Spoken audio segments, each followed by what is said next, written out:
All right. Thanks to our live in studio audience. Welcome to another week of the Young Guy Podcast. I'm Jay, and joining me today is Andy. Andy, how are you, sir? I'm doing well, Jay. Thank you for the opportunity to get to talk to you and to your audience. I'm looking forward to it. I'm really excited. This is going to be a really good one for really any parent or Mhm. anyone that has kids that are online at Yeah, all. So, or anyone that's online themselves. So, I'm really excited. right. A little bit about you. If the listener skipped over the intro, which sometimes they do, I do it myself. Sometimes I skip over the intro of shows just to get into it, but you became a dad about 11 years ago. You Yep. live mostly in the Southeast United States. Currently, you're in East Coast. Yes. Still correct? You are an author, a father, and an online safety and security expert. So go ahead and tell us anything else you want us to know about you, and then also how you got started in online security and cyber safety. Sure. So it's weird, being a dad. Online safety and security at my age is not something that I learned from my dad. So this is something that we, as this first cyber generation, have had to learn. So this was something that I kind of picked up on and I thought about. There's a lot of creepy stuff that happens. There's a lot of, I'm kind of fascinated by how hackers and red teamers work and how they use social engineering to get people to do things. And I thought that was really interesting. And then I realized those same tactics are getting used against our children by, predators and people who do not have good intentions for us and our kids. So I started to learn about how these things work. And by no means, though, I consider myself an expert because I'm always learning. I feel like experts are at the top of their game and they stop learning, they stop doing stuff. I don't want to be like that. I never want to get to the top of the hill and say, "Oh, I'm an expert in this," because I'm not, because it's always learning, especially in this field. It is always changing. So I sat down and I kind of looked at the landscape of what it was like to raise a child in the digital world. And I realized a couple of years ago that I just wasn't where I needed to be. There just wasn't I didn't have enough knowledge in me to be able to get my child at this age through the digital gauntlet that is life now. And so I had to sit down and say, okay, well, what do I need to do to make myself better? So I set out on a quest for like the last 2 years to understand what the real threats were to, a kid being online, because there's a lot of fake stuff that gets blown up about this challenge or that challenge. And that's not real. It's just internet rumors that parents share because it is so shocking, and that's why it gets shared, because it is shocking. So it was like, okay, what are the real threats? What do I need to focus on? And how do I need to address that in my own home? And then I started to share that with other people as I was learning. And I usually couch it with, you know your children, I don't. So I'm going to give you this information that I have discovered, that I have found, and then you take that and you use it in your home as you see fit. And I think that's really what people find appealing about the Secure Dad and the Secure Dad podcast. It's not, oh, I'm right and I'm always going to tell you it's going to be this way, because it's not. It's not always going to be that way. It's going to be different. And by the time you know what a threat is, another one has popped up. So it's really just an ongoing education for parents to be able to help them feel comfortable having their kids online, because so much of their world is online today. 100%. I love that. I honestly love that about your platform and about you and what you do is that you continue to learn and you continue to keep things fresh and updated because you're right. Like online security and cyber safety is changing and ongoing. It's Hmm. something that we changes every day. Predators are trying something new every day online. They're Right. in their little communities online. Right. Um, and then on top of that, that's one thing that is amazing about your show and something that we really back here with our show is that, we're going to say these things and take them for what you will, take them into your home for what we will. Any parenting stuff we talk about, relationship stuff, any advice, anything like that.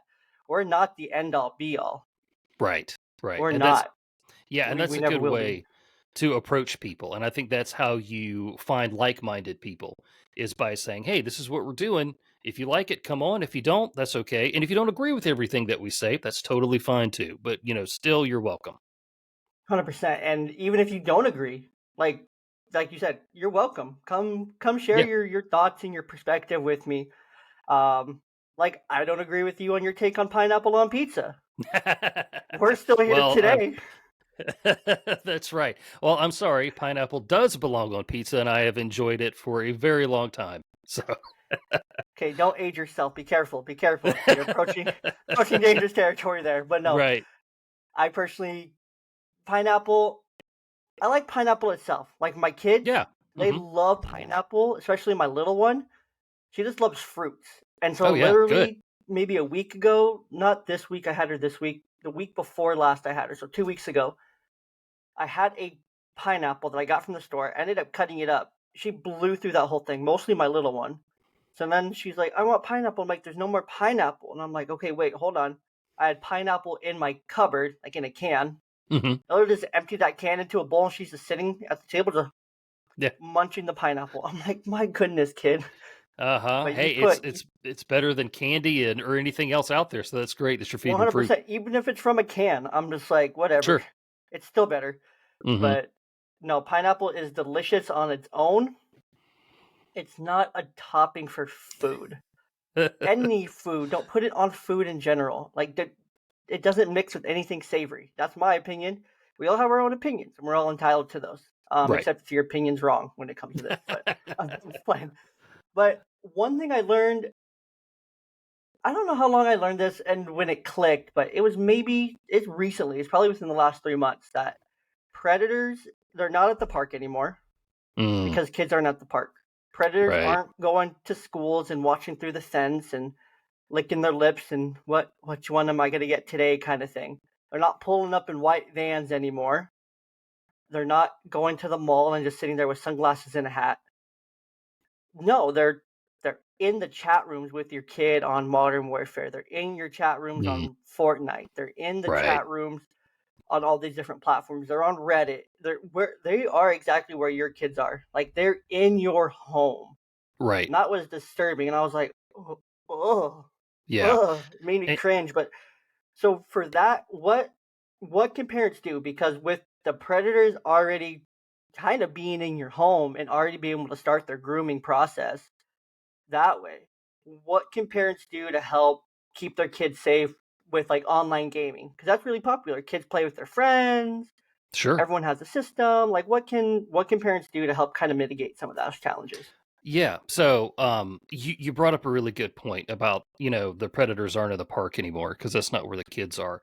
And if you think about a typical predator prey relationship on planet Earth, the predators go where the prey is. If you watch Mm-hmm. any nature documentary, we're watching some on Disney right now, and it was on these wild dogs and how far they have to go, how many hundreds of miles they have to cover, in South Africa to be able to get to something to be able to eat.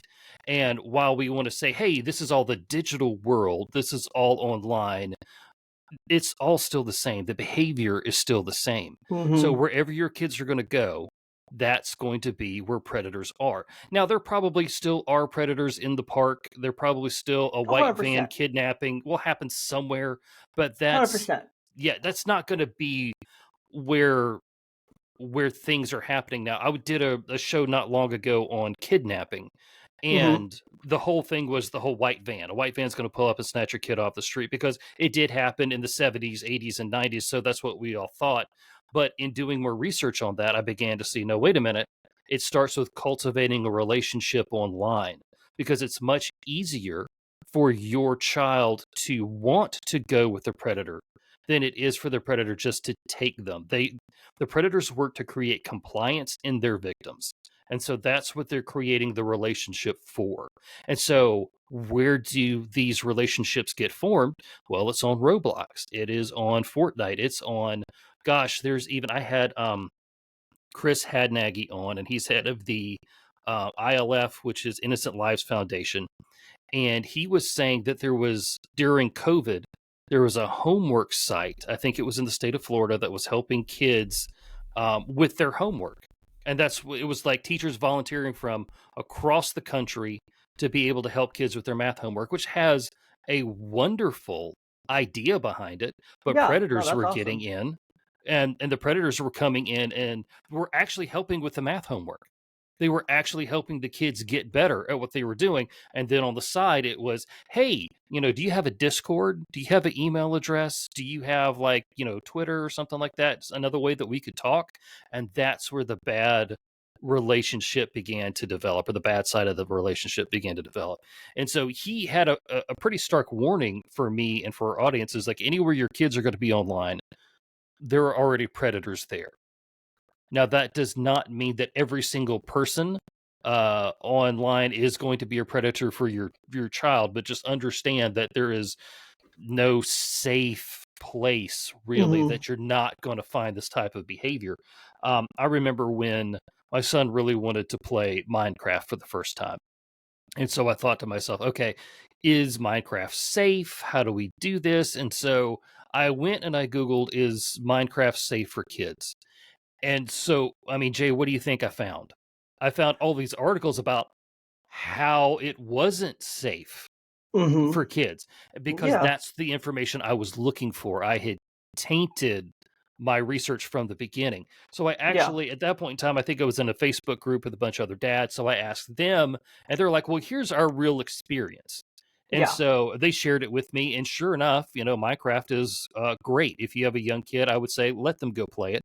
But the thing Mhm. is, you have to monitor their communication, or if they Yes. are personally, I think if they're not old enough to handle the online communication aspect of any platform, then they shouldn't have access to it. And you can turn that off in Yeah, Minecraft, Fortnite.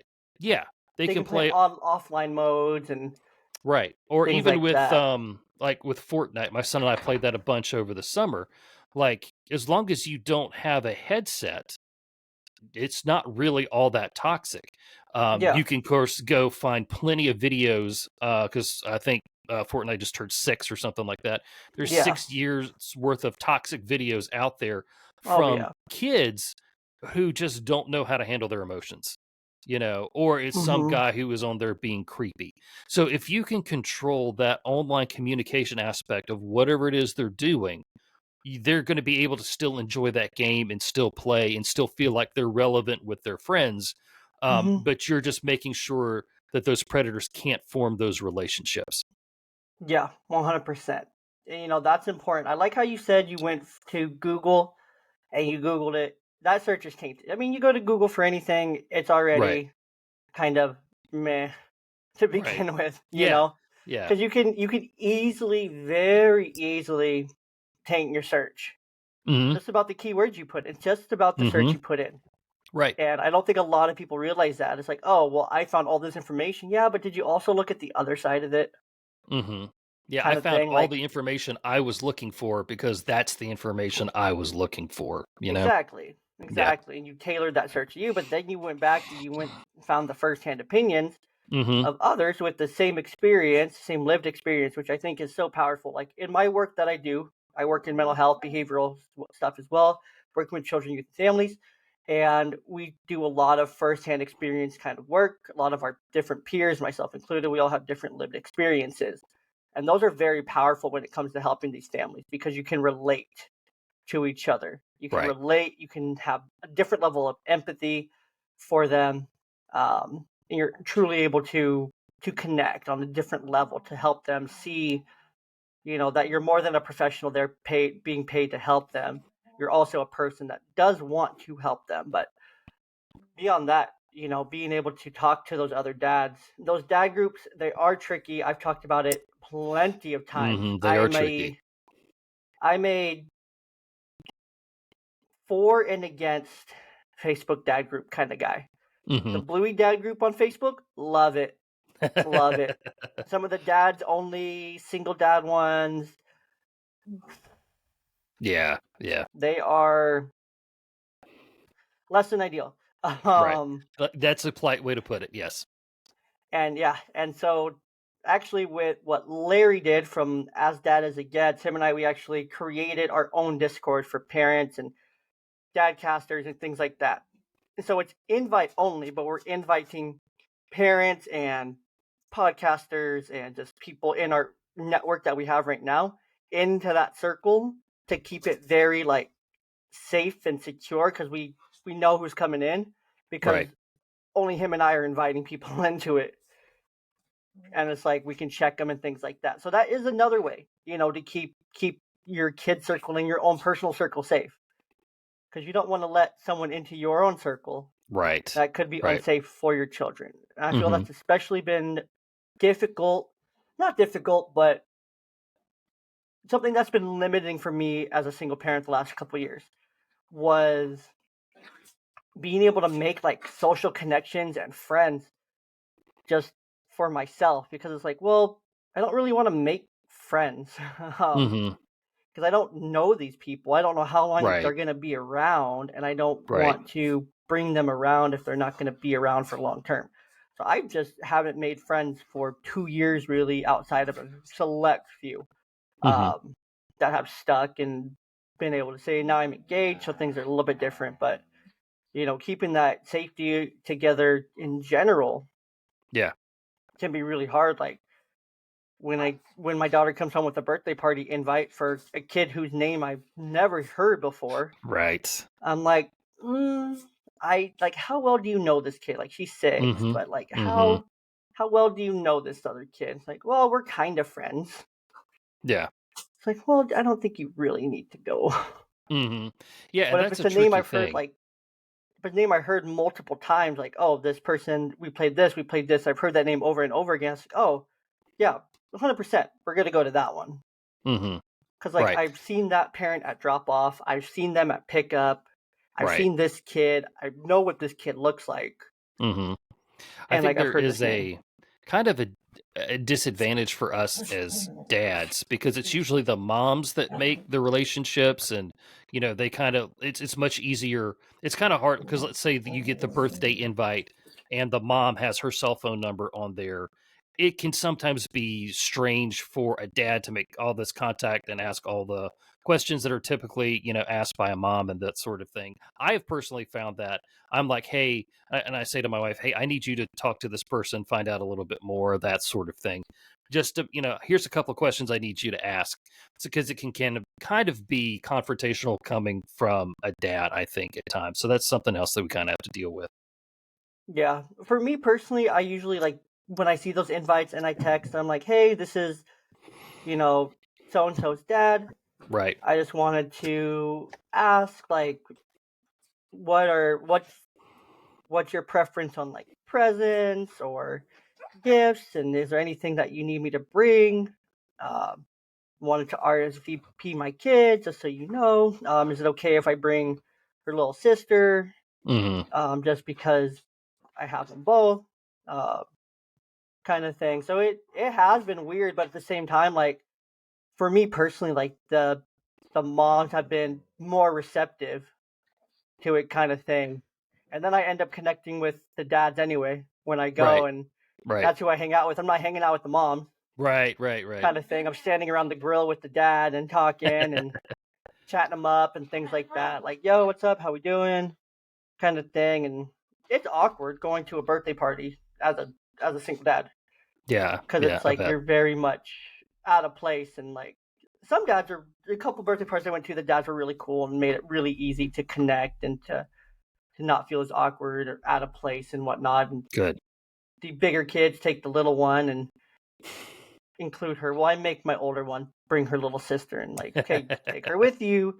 Go Right. with her. You have to take her with you. If you're gonna play anything, she has to be with you. Um, she doesn't love it, but she's used to it at this point. But regardless, we kind of touched on it. But how can someone recognize in public how to see when things are off? Sure. So a lot of people talk about intuition, your gut feeling, women's intuition, that sort of thing. Um, This is when your body gives you warning signals about a person or an animal that you see on the street, that sort of thing. I can usually tell people a little bit better about this in an example that I saw when I was out with a walk during COVID. And so I believe that people need to understand how to interpret animals because you have encounters like this. You don't necessarily know what to do. So there was this pit bull that was loose on the street. He's running around, he's barking, and tail isn't up. He's not necessarily barking because he's angry. He's not barking because he's excited. So just after a moment or two of observation, because this dog is between me and my home, I'm like, am I going to have to go all the way around the block and come back to the other side and hope that the dog's not there because he's at my neighbor's house at the moment, barking with these roofers who were trying to finish this house. And I realized after watching the dog, my intuition told me this dog is not a threat. He's lost. He's trying to get help. He's trying to solicit help from these people. So at that point, I felt like it was okay for us to walk by. The dog came up and he did. He actually kind of had this frantic look on his face. Unfortunately, I felt like if I brought him into our house, he would have had troubles with our dogs, and that wouldn't have gone well for anybody. So I didn't really get to get a thing on it. But follow up 2 days later, I saw this dog on a walk with his owners and told them the story, and they were uh, happy to have their dog back. So the dog's fine. But in observing people and how they move and how they interact with you and the environment is important. And if something feels off, note that. Don't try to suppress that feeling. Don't just say, oh, I'm being judgmental. Or maybe the person is another gender than you or another ethnicity than you. And you're just saying, oh, I'm trying to be racist or sexist or whatever it is. At the end of the day, what keeps us safe is how we interpret somebody's behavior. It has Mhm. nothing to do with how they look or what they wear, it's how they behave. And if there's something in that behavior that sets you off, you need to embrace that feeling. It doesn't necessarily mean that, oh, this person is a psychopath and they're going to murder me right here on the street. That just means there's something a little bit off about them, and you want to probably keep a good distance, keep a good emotional, personal distance from that person, and just treat them so that they don't get closer to you or they don't try to form a relationship with you, even if it's a short relationship at a gas pump or something like that. So you need to embrace those feelings, especially when it comes to your kids, because a lot of people. I recently had a guy on, Mike O'Rourke from AOC, and he was saying how denial has an impressive body count. And if you deny what your body is telling you of all the signals that your brain is sending you about this person, you could get hurt. So you don't necessarily have to freak out and run away from somebody you get a bad feeling about, but you do need to watch these people and respect the feeling that you get. And it's a fine line. It's just something that as humans, the more interactions you have, the better off that you're going to be able to manage this feeling. Our kids don't have that experience that we have as adults who have been around 30, 35, 40 years, whatever. So we need to show them how to behave around these people, because our kids, in a lot of ways, they don't know necessarily how a good person behaves or how is different from how a bad person behaves, because generally we want to keep our kids around people that we feel safe around. So Mhm. they might be led to believe that every person is safe, and not every person is safe. So when you have these encounters, it's important that your kids pay attention and that you talk to them about what just happened. Let's say you're on your way into a convenience store, and a person who looks like they're on drugs, acting like they're on drugs, being loud and disruptive, and you avoid that person. You get back in the car and you say, "Hey, sweetie, we avoided this person because they were acting like this, and this, and I felt like things could kind of get out of hand. So that's why we didn't help that person. That's why we didn't give him the money that he asked for." Those sorts of things. Go over that with your kids so they understand why you did what you did, and it will be a good example for them when they're older and they're out on the street and they see a person acting similarly. They have that experience to go back on and say, oh, wait a minute. And see, that's a way you can keep your kids safe even when you're not around. 100%. I love that.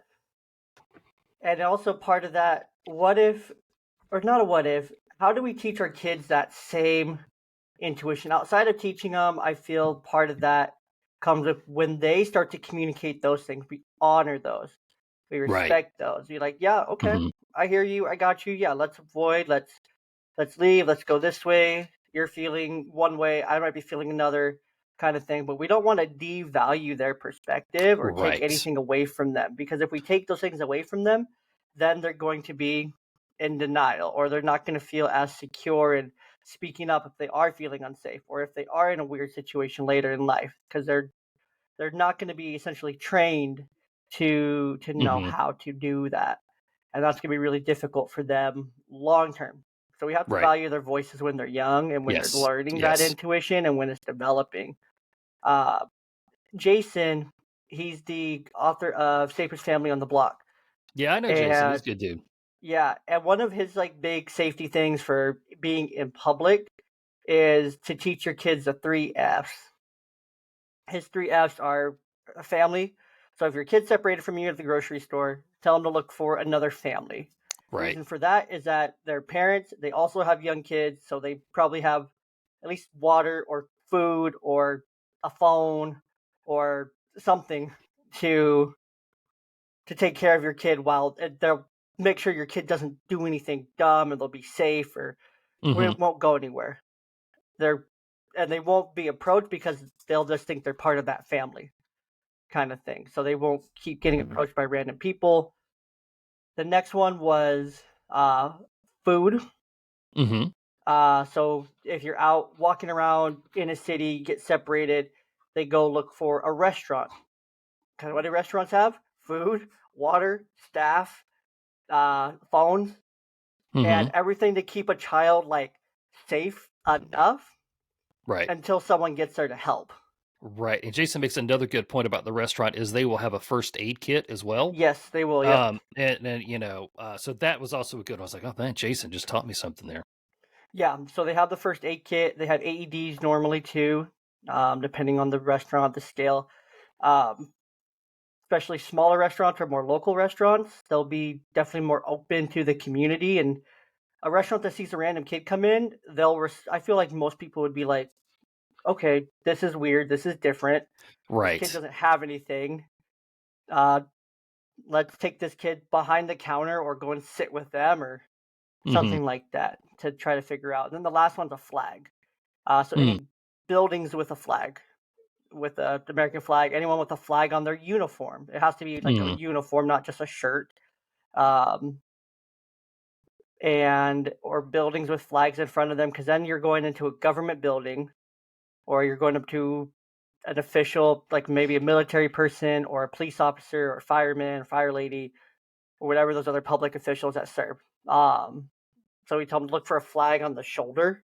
Hmm. I believe it's the left side. Um, and then also buildings with flags in front of them to help identify. So those are just easy identifiable. And with that, it comes with, and I think you gave a great example, you know, real time, like application and practice of these things is so important for your kid. Cause yeah, they could have seen you avoid it. They're just gonna be like, weird, okay, whatever. Right. I'm gonna move on. But instead, when you apply it, Jason, that's one of his things with the three F's. Like when you're at the grocery store, like, okay, we get lost right now. Who are you gonna go talk to? Like, Right. spot me a safest stranger. Right. Not stranger danger. His big thing is safest stranger. Hmm. Like, who's the safest adult? Who is the safest stranger that you can go and approach? Because there's that misconception with stranger danger is that everyone's bad and nobody can help Right. you. When Right. that's implicitly, I agree, is somewhat false. Like, yes, there are bad Hmm. people, but if you look for these specific sets of people, those are the three groups of people who are more than likely to help you. Um, and then you can also include store employees, and you can ask them Hmm. who looks safe to you right now. Oh, the Right. little old lady? Yeah, she looks pretty safe. Uh, Someone would think that you're her grandkid. So that's hmm. a safe, assumption for others to look at. You're not going to get her in trouble. They're not going to get you in trouble. It's just a little old lady kind of thing. Hmm. That Yeah, I one was dude at walking by himself, probably not as safe.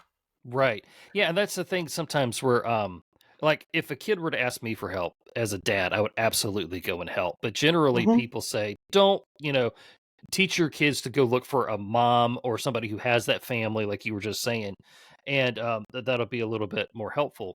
And I understand that because sometimes men are just like, oh, we'll just go over there and ask that person, or oh yeah, just go there, do this, and that's it. Whereas I think somebody with a family is going to be able to take that kid and make sure they get where they're supposed to go.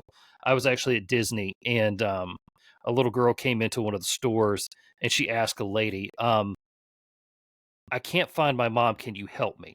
And so Mhm. this lady was like, "Oh, for sure, but you need to go ask this store person because they're going to be the ones that help you." And the little girl was like, "Well, aren't you a mom?"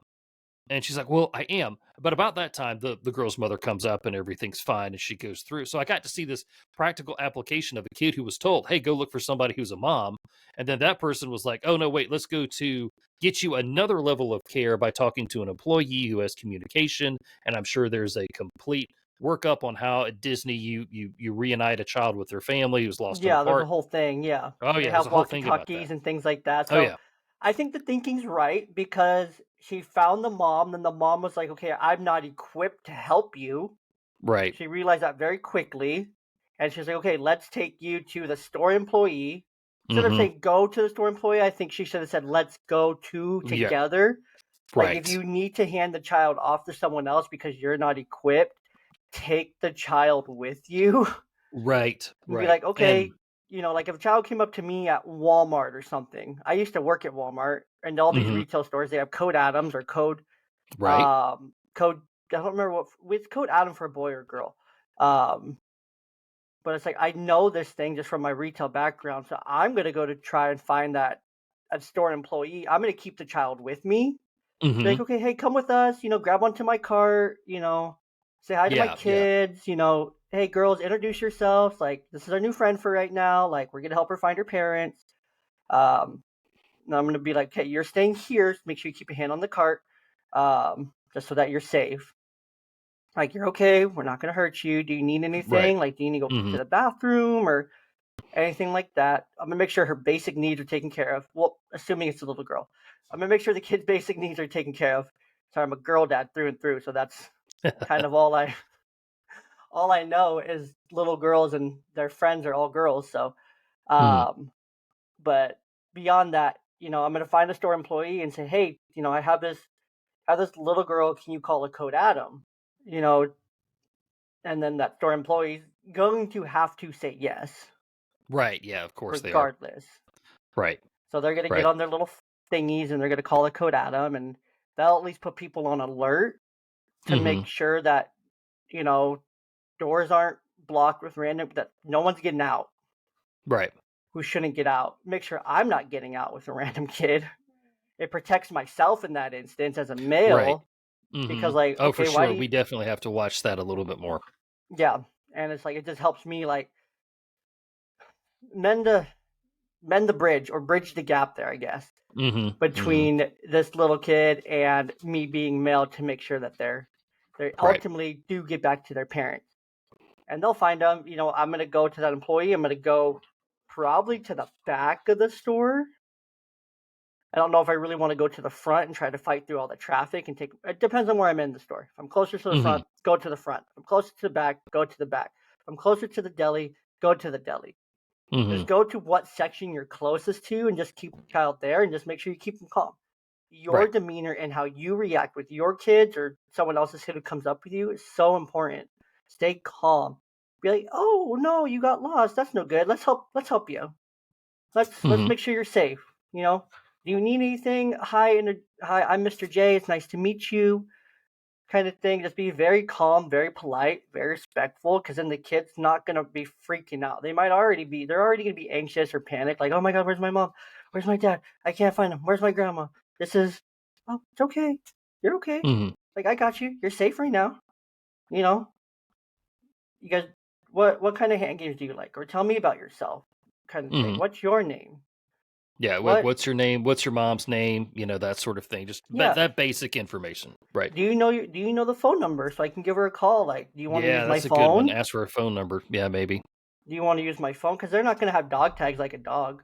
Some kids might actually, but also look for Uh-huh. jewelry. I think looking for jewelry is really important because that's how a lot of these safety devices are being made into now because they're less Mhm. conspicuous. Right. So ask them, do you have anything to do you have a phone? Do you have a way to signal your mom? Do Mhm. you have a code word? Like ask her these things. So I feel like more and more families do, especially if you have like maybe they have a watch and they're Mhm. panicked, they forgot how to use it. Oh, I see your watch. Does that make calls? Or Yeah. can that signal Yeah. your mom Mhm. kind of thing, or dad, or whoever they're with? Like, can that signal for you? Where did you last see them in the store? Mhm. Kind of thing. What do they look like? What's their name? Ask them these very basic questions, but ask them so calmly, just so calmly, and so like, we're gonna figure this out. We got this. You're okay. You're safe. You're good. Like, let's do this together. But look for those things. Look for Right. jewelry. Ask them if they know their name, phone number. Ask them their name, so you're not just calling them "Hey kid," so they know you're invested in them, so they know you actually care about them, and just reassure them that they're safe in that moment. Like, hey, you're okay. You're safe now. You're not lost. We're gonna help you. So very simple. But um, let's see here. So I feel like there's been a big mindset shift around safety. Everyone's more conscious. Like, I can't let my kid walk to the bus stop. I got to go with them. I can't let my kid go outside. I got to be playing with them. Like, even for me, like, Mhm. I have a backyard in my apartment and it's gated, but even then, like, my kids want to go play outside, I still go outside with them. Yeah, and that's not a bad thing to go out there because uh, once in our backyard, we had a snake, and the dog alerted us to the snake. And you never really know like what's going to happen when you're out there. So I don't think it's a bad idea to go out and to be with them and make sure, even if they're just playing on their own, because I think children playing by themselves is very important. They don't Hmm. always need to be uh, having the parent play with them because they need to learn that independence and that Oh yeah, creativity. no, like, I'll just sit out there while they play Right? Yeah. together and they play with the Yeah. dogs and whatnot. Like, I'm just there. I'm not Right, doing and that I think anything. that's good. Yeah. And you don't necessarily have to always be watching everything. You can pull your phone out, listen to a podcast, that sort of thing, just while they're doing. Just keep an eye on them. Yeah, I think that is a good idea because you never know, kind of what's going to happen. But I think Yeah, as your children grow up and they make more mature decisions and they demonstrate that ability to be able to do it, you give them more freedom, and it's less and less that you feel like you have to be watching them all the time. 100%. 100%. So what's for you in what you've done? How's the mindset shifted? Say that three times fast. What's been the mindset shift in favor of safety? I mean, and it's Sure, really only been in the last 15, 20 years, maybe. I know 9/11 was a huge spark sure, for yes, safety. If you don't know yeah. what 9/11 is, you might be a little bit too young to be listening to this podcast. Right. Um, Yeah, but I think we had Columbine and then we had 9/11 yep. within like 24 months of each other, and Yeah, that really did crazy. change a lot of how, maybe not 24, maybe 36. Um so yeah, that changed a lot of how America thought about itself and safety. I remember you talk to people who are of a generation that are a little bit older than me, and they'll say, "Oh, I stayed outside until the street lights came on and all that sort of stuff." And I'm like, "Well, that's nice, and I'm sure that was good for them. And even though it may not have necessarily always been safe for that, but I understand that that's the way things are. I think people now understand that, yeah, you can live, bad things do happen in good places. And unfortunately, I think that when people are just kind of naive to what's going on in their community, that's when bad things can happen. So there's this balance where you don't need to take to heart every bad story that you see on the news and think, "Oh, that is explicitly going to happen to me and my family." But you do need to say, "Oh, well, there's an uptick in this particular type of crime that involves, my children's age range or involves my particular location." But don't let that lead to paranoia about never letting your Yes. kid do anything and never let them grow up. So there's that balance that you just kind of have to have with your family, with your friends, with your community, and with the media that you consume. Like for me, with a secure dad, on that particular, my Instagram feed, I get a lot more violent crime related content pushed to me because that's kind of what my show talks about. It's what's going on, how to protect yourself. So I get all this Hmm. safety and crime stuff pushed to me. But on my personal one, I get a bunch of just like random stuff and dogs doing silly things. So understand, and this kind of goes back to my Google search thing from the beginning. Understand that what you're being shown online is being shown to you because of an algorithm, and it's not necessarily what reality is. So get out, talk to your neighbors, go to community events, go to church, that sort of thing. Have relationships that are outside um, the digital realm, so that you can really understand what's happening in your community, what's going on, and understand that it may not be as bad as the algorithm wants you to think that it is. And I think that's a huge point. Like it's likely not as bad as your Facebook feed, your Instagram feed, your TikTok feeds are really telling you. Hmm. Like it's very easy for media, just in general, all media, right wing or left wing or Hmm. independent or whatever, to perpetuate. That's a They big word. force your perspective. They force your Yeah. perspective, and they really can make a small thing into a very big thing very easily. Right. And anyone can do it. Anyone Yeah. can do it if they Hmm. feel passionate enough about whatever it could be, or if they really want to push a narrative for whatever reason. They can make this really small thing into a big thing. Like, it's kind of odd. It's sad. It's good. Hmm. It's good and bad because it can be used for good, and it should be mostly used for good. If you need to blow something really small up that's really good, you believe in, that's a totally different story. That's how it should be used. That's how this narrative agenda should be used, in my opinion. I don't like to should people, but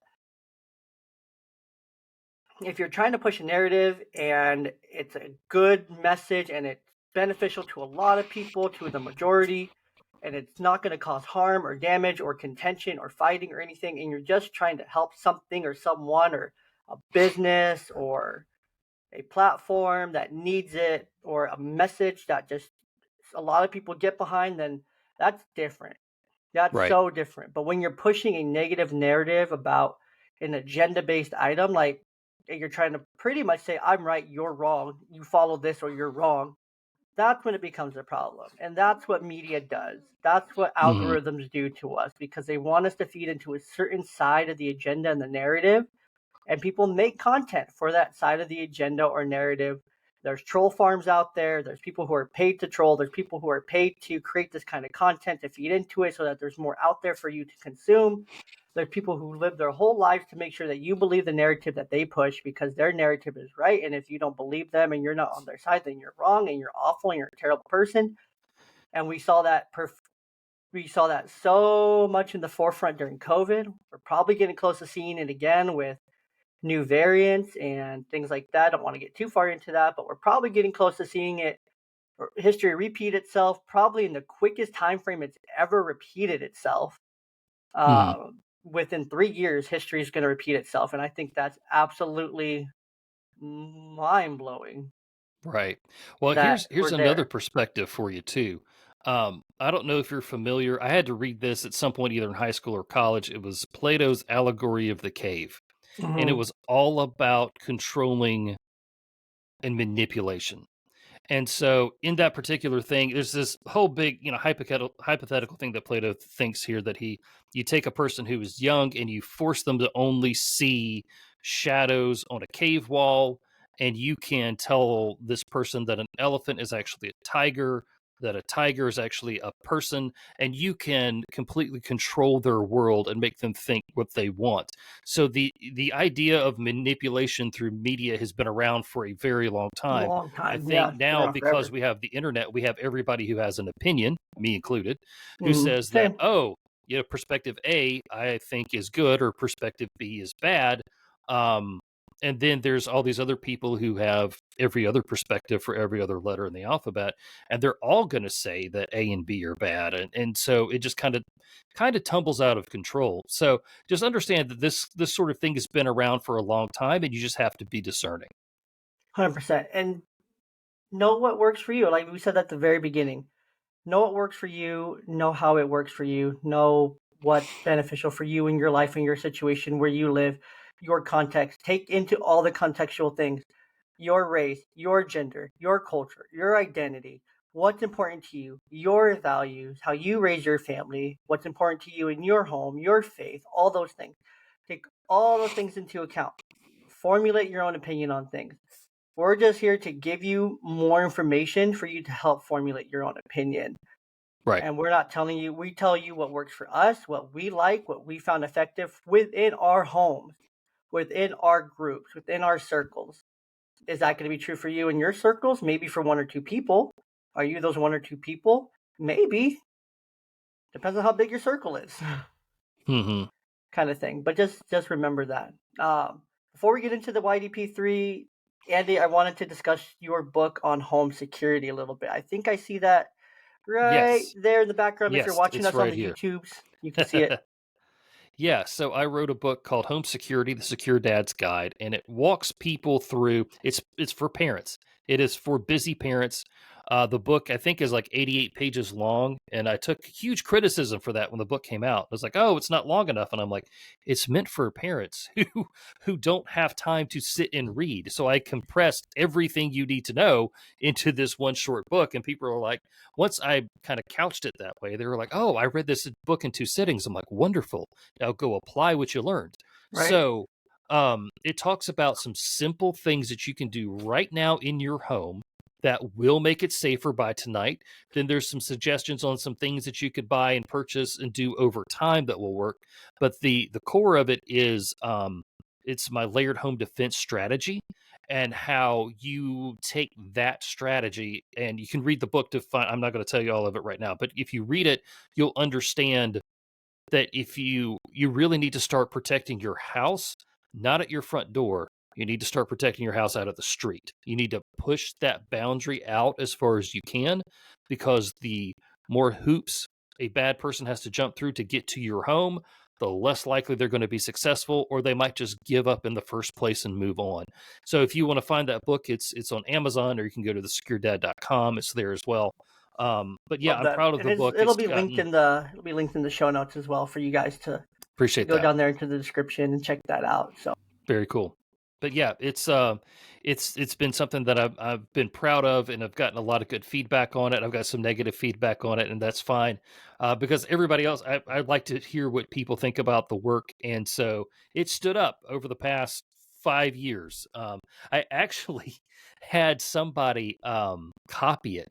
They bought the Kindle version of the book and copied and pasted it into, I guess, AI or some program, and changed very few words in the book, and they sold it under some terrible, awful name that didn't make any sort of sense.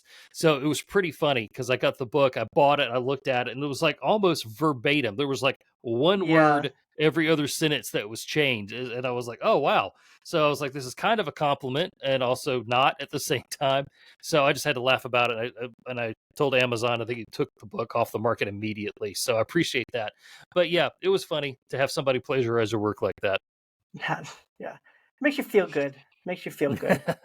Right. No, I know that. Like my personally, like my children's book has somehow after I published it, it took less than a week for like a random digital copy, and I didn't even publish it Mm. digitally, so I have no clue how it Hmm. happened. But someone ended up, I guess, buying it, digitizing it, Oh, and putting it out there on the internet. yeah. Maybe it was one of the people I don't know. Maybe it was someone I sent it to review ended up doing it. I don't know. Right. Um, but it just ended up out there digitally, and I was like, whatever. People want to find Hmm. it digitally cool. They're still reading the book. Hmm.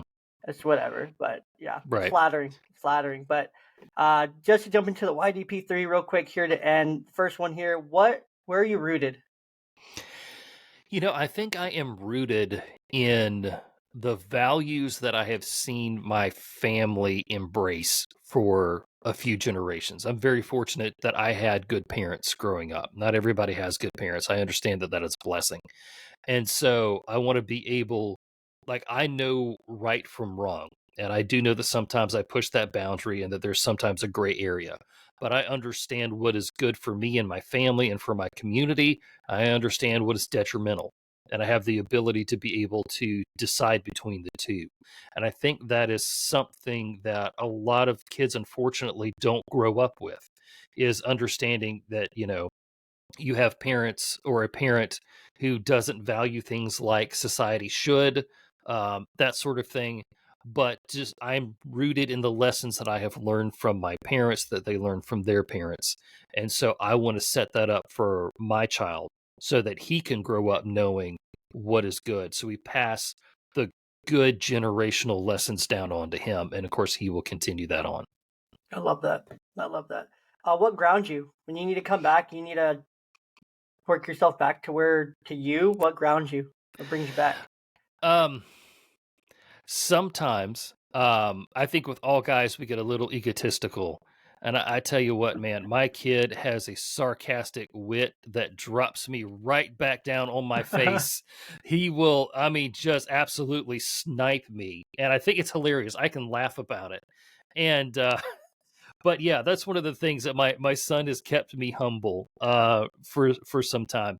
But also I think in realizing what kind of grounds you is that I don't think any of my success has been fully my own.